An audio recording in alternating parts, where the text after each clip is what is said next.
अस्सलामुअलैकुम मशारिब इरफानी आप तमाम लोगों का इस्तकबाल है खबर MIM में।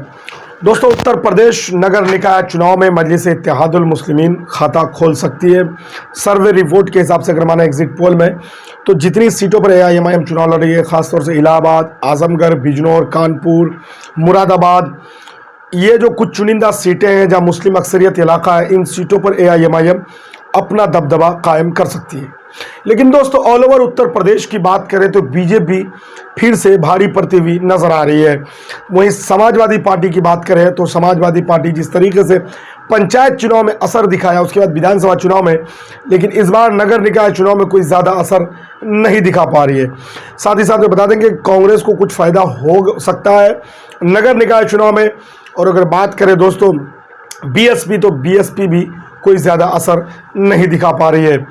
दोस्तों, मजलिस इत्तेहादुल मुस्लिमीन की तरफ से अगर सूत्रों के हवाले से खबर माने या एग्जिट पोल के हवाले से बात करें तो AIMIM जो है नगर निकाय चुनाव में कुछ सीटें जो है निकालने में कामयाब हो रही है। ये खबरें अब तक हम तक मौसूल हो रही है। बता दें कि कल उत्तर प्रदेश में नगर निकाय के चुनाव होने हैं और कुछ जगह पर हो गए, कुछ जगह पर होने। 13 तारीख में चुनाव के रिजल्ट आने हैं। जिस तरीके से कर्नाटका विधानसभा के भी 13 तारीख को ही रिजल्ट आएंगे। लेकिन उत्तर प्रदेश इस महीने में इम्पोर्टेंट और ख़ास हो जाता है क्योंकि विधानसभा चुनाव होने के बाद जब बीजेपी की गवर्नमेंट बनी है वहाँ, उसके बाद ये पहला चुनाव है जो क्षेत्रीय चुनाव या नगर निकाय के चुनाव हो रहे हैं। और ऐसे में जब समाजवादी पार्टी जो सोहेल देव के साथ गठबंधन और छोटी छोटी पार्टियों के साथ जो गठबंधन थी विधानसभा चुनाव में, उस समीकरण को कायम रखने में असफल, नाकामयाब रही। सवाल यह भी खड़ा होता है कि विधानसभा चुनाव में मुस्लिम वोट जो था वो पूरा एक मुश्त होकर के समाजवादी पार्टी के पाले में गया था।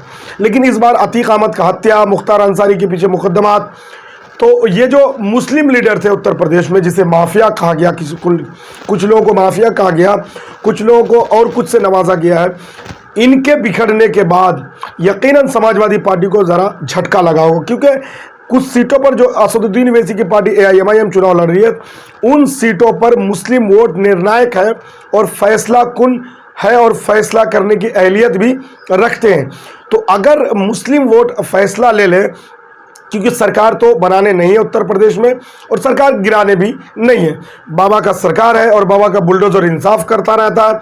आपको पता है कि इंसाफ का रोल मॉडल क्या है, उत्तर प्रदेश में इंसाफ का रोल मॉडल क्या है। अब तो कुछ लोग ये कह रहे हैं कि उत्तर प्रदेश में इंसाफ का रोल मॉडल जमहूरियत भी नहीं है, अदालतें भी नहीं है, बल्कि सरकार ही है इंसाफ का सर्वसर्वा।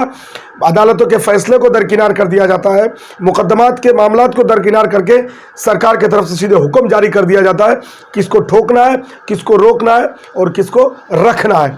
ये सरकार की तरफ से निर्धारित की जाती है।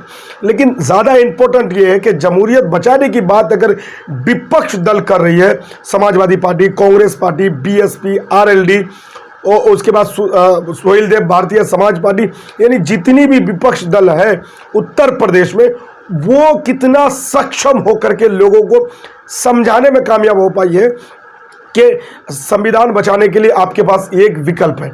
कांग्रेस अपनी विकल्प की बात कर रही है, BSP अपनी विकल्प की बात कर रही है, समाजवादी पार्टी अपनी विकल्प की बात कर रही है और खुद बीजेपी जो है वो राष्ट्रवाद की बात एक तरफ अकेले कर रही है। तो ये सारी चीजें जो है उत्तर प्रदेश के इर्द गिर्द में सियासत में घूमती रही है। अब देखने वाली बात ये होगी कि AIMIM कुछ कर पाती है या नहीं इन सारी पार्टियों के बीच में, भीड़ में, ये अलग सवाल है। कमेंट बॉक्स में जाइए, इस बारे में कमेंट करके अपनी राय जाहिर कीजिए। मिलेंगे अगले अपडेट और खबरों।